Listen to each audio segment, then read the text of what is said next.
واقعہ کربلا تاریخ اسلام کا وہ پرسوز واقعہ ہے جو قیامت تک نہیں بھلایا جا سکتا، جس میں نواسۂ رسول حضرت امام حسین رضی اللہ تعالیٰ عنہ شہید کر دیے گئے تھے۔ یزید خلیفہ کے مسند پر برجمان ہو چکا تھا اور اس کے لیے سب سے بڑا خطرہ اللہ اور اس کے رسول صلی اللہ علیہ وآلہ وسلم اور دین اسلام پر ڈٹ جانے والے حضرت امام حسین رضی اللہ تعالیٰ عنہ تھے، جنہوں نے نانا کے حق دین پر مر مٹنے اور اسے بچانے کی قسم کھا رکھی تھی۔ یزید سمجھ رہا تھا کہ والد اور بھائی کی شہادت کے بعد حضرت امام حسین رضی اللہ تعالیٰ عنہ کمزور ہو چکے ہیں، اس لیے سوچا اپنی طاقت کو مزید بڑھانے اور حکومت کو مکمل طور پر اپنے قابو میں کرنے کے لیے آپ رضی اللہ تعالیٰ عنہ کو راستے سے ہٹانا فائدہ مند ہوگا۔ لیکن اسے شاید معلوم نہ تھا کہ سردار جنت کے لیے دنیاوی خلافت کوئی معنی نہیں رکھتی۔ کوفہ والوں کے سینکڑوں خطوط حضرت امام حسین رضی اللہ تعالیٰ عنہ کو موصول ہوئے، جن میں یزید اور اس کے اعلیٰ کاروں کے مظالم بیان کیے جاتے تھے اور دین اسلام کو درپیش خطرات سے آگاہ کیا جاتا تھا۔ ایک اطلاع آپ کو یہ بھی ملی کہ شراب نوشی عام ہو چکی ہے۔ اپنے والد امیر المومنین حضرت علی رضی اللہ تعالیٰ عنہ کی جائے شہادت پر جانے اور اپنے لوگوں کی رہنمائی کے لیے آپ نے مدینہ سے کوفہ جانے کا فیصلہ کیا۔ چنانچہ رجب سن 60 ہجری کو آپ رضی اللہ تعالیٰ عنہ اپنے 72 ساتھیوں کے ساتھ مدینہ سے کوفہ کی طرف روانہ ہوئے۔ براستہ مکہ حضرت امام حسین رضی اللہ تعالیٰ عنہ اپنے 18 اہل بیت اور 50 اصحاب کے ساتھ کربلا پہنچے۔ 8 ذوالحج کو آپ رضی اللہ تعالیٰ عنہ کو کوفہ والوں کی اس شکن کا اندازہ اس وقت ہو چکا تھا جب آپ نے اپنے چچا زاد بھائی مسلم بن عقیل کی شہادت کی خبر سنی، لیکن آپ نے اپنا سفر جاری رکھا۔ شاید آپ اپنے نانا حضرت محمد صلی اللہ علیہ وآلہ وسلم کی اس پیشن گوئی کا انتظار کر رہے تھے، جس کا ذکر حضرت محمد صلی اللہ علیہ وآلہ وسلم نے اپنی زوجہ ام المومنین حضرت ام سلمہ رضی اللہ تعالیٰ عنہ سے کیا تھا۔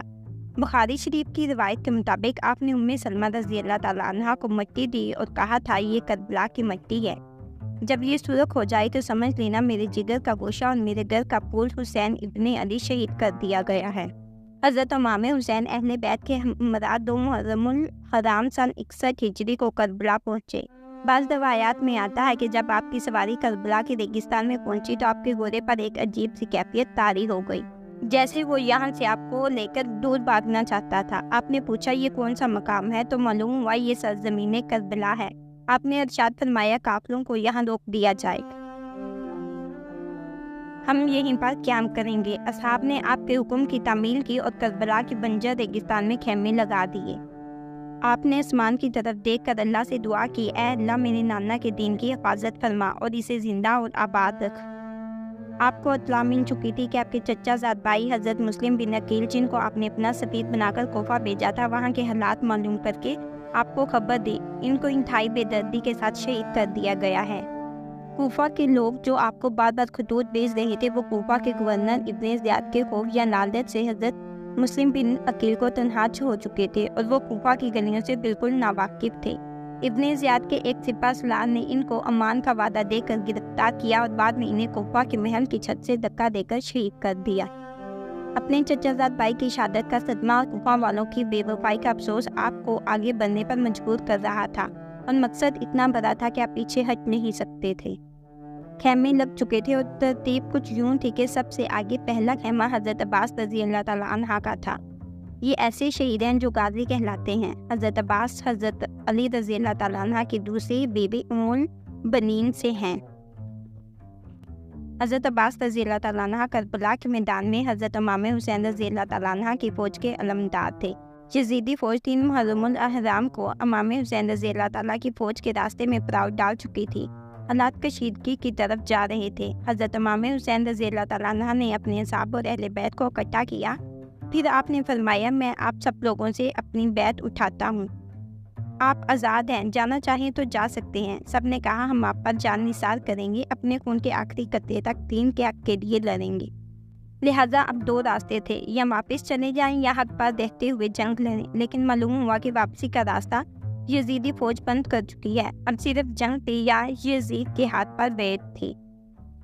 ابن زیاد کوفہ سے حضرت امام حسین رضی اللہ تعالیٰ عنہ کو باغی کہلوا کر قتل کا فتویٰ لے چکے تھے اور اس نے مزید فوج کربلا روانہ کر دی تھی تاکہ یزید کی خوشنودی حاصل کر سکے۔ روایات کے مطابق حضرت امام حسین رضی اللہ تعالیٰ عنہ کے 72 افراد کے مقابلے میں ابن زیاد نے 4 محرم سن 61 ہجری کو بہت بڑی فوج کا لشکر لے کر کوفہ سے روانہ ہو گیا۔ حضرت امام حسین کے ساتھ یزیدی فوج کے مذاکرات جاری تھے۔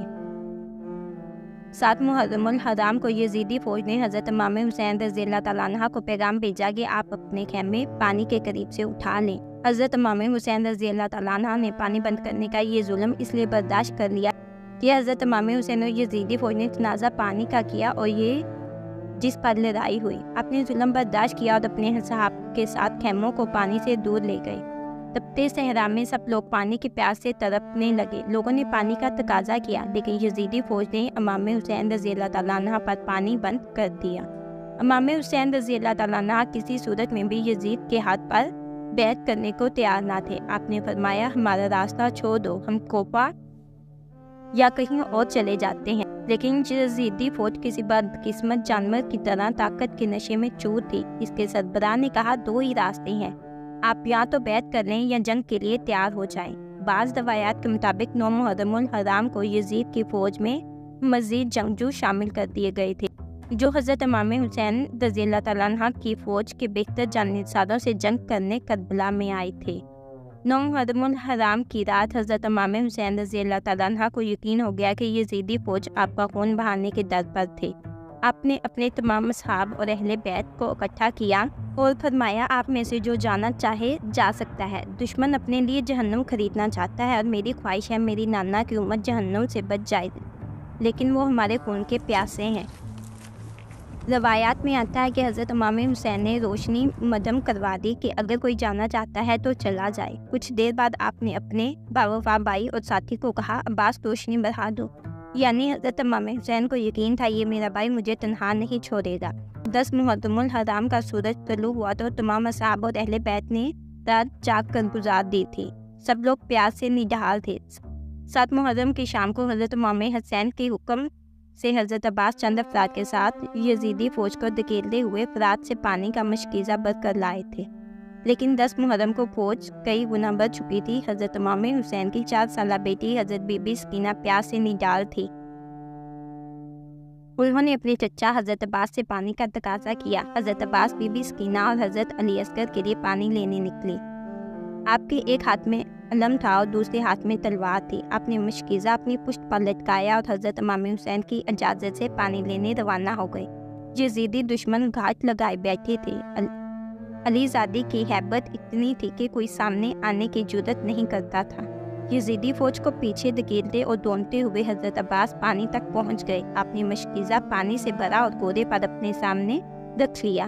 حضرت عباس تیزی سے خیموں کی طرف گھوڑا دورا رہے تھے کہ کسی تیر انداز نے ایک تیر مشکیزے پر مارا، جس سے پانی ضائع ہونے لگا۔ اپنی جان کی پرواہ کیے بغیر اپنے تلوار والا ہاتھ مشکیزے کے پانی کو ضائع ہونے سے بچانے کے لیے استعمال کیا اور پرچم بلند تھا۔ تلوار ہاتھ میں نہ ہونے کا فائدہ اٹھاتے ہوئے ایک یزیدی سپاہی نے جو درخت کی اوٹ میں چھپا ہوا تھا تلوار سے ایک زوردار وار کیا۔ جس ہاتھ میں علم تھا وہ بازو شہید کر دیا۔ حضرت عباس رضی اللہ تعالیٰ عنہ نے درد کی شدت کے باوجود علم دوسرے ہاتھ میں تھام لیا۔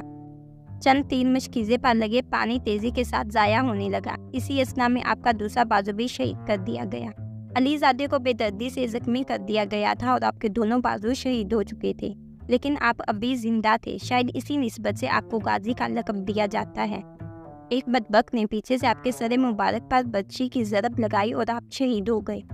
ایک ایک کر کے تمام اصحاب پر جانیں قربان کر رہے تھے۔ امام حسین رضی اللہ تعالیٰ عنہ ان ظالموں کو آخر تک یہی ترغیب دیتے رہے کہ اے ظالموں، کیوں اپنے لیے جہنم خریدتے ہو؟ مگر آپ کی ایک نہ مانی گئی اور ایک ایک کر کے آپ کے سبھی ساتھیوں کو شہید کر دیا گیا۔ بلاخر آپ لڑنے کے لیے کربلا کے میدان میں اترے اور یزیدی فوج کی صفیں الٹ دی تھی۔ نواسۂ رسول صلی اللہ علیہ وسلم قحط بن کر یزیدی فوج پر ٹوٹے۔ 10 محرم الحرام عصر کی نماز کا وقت ہوا۔ آپ گھوڑے پر سے اترے اور ریت سے تیمم کیا اور نماز کے لیے کھڑے ہو گئے۔ یزیدی فوج کے بزدل سپاہی جو قریب ہی منڈلا رہے تھے اور حملہ کرنے کی جرات نہیں کرتے تھے، حضرت امام حسین رضی اللہ تعالیٰ عنہ کو نماز میں مصروف ہونے کی وجہ سے آپ پر حملہ کرنے کی جرات کر پائے وہ چاروں طرف سے آپا تیروں کی برسات کرتی۔ نماز میں مصروف ہونے کی وجہ سے حضرت امام حسین کو تیروں کی تکلیف کا اندازہ نہیں تھا۔ یزیدی کو شاید معلوم نہیں تھا کہ یہ علی زادہ ہے، اور حضرت علی رضی اللہ تعالیٰ عنہ بھی نماز میں مشغول ہوتے تو اس قدر خدا کی یاد میں ڈوب جاتے کہ تکلیف کا اندازہ نہیں ہوتا تھا۔ جب حضرت امام حسین رضی اللہ تعالیٰ عنہ سجدہ میں گئے تو شمر نے اپنی تلوار کی ضرب سے آپ کا سر مبارک جسم سے الگ کر دیا اور آپ کو نیزے پر بلند کر دیا۔ حضرت زینب رضی اللہ تعالیٰ عنہ یہ سارا منظر دیکھ رہی تھی۔ خیموں سے بیبیوں کے رونے کی آوازیں آئیں تو یزیدی فوجیوں نے خیموں کو آگ لگا دی۔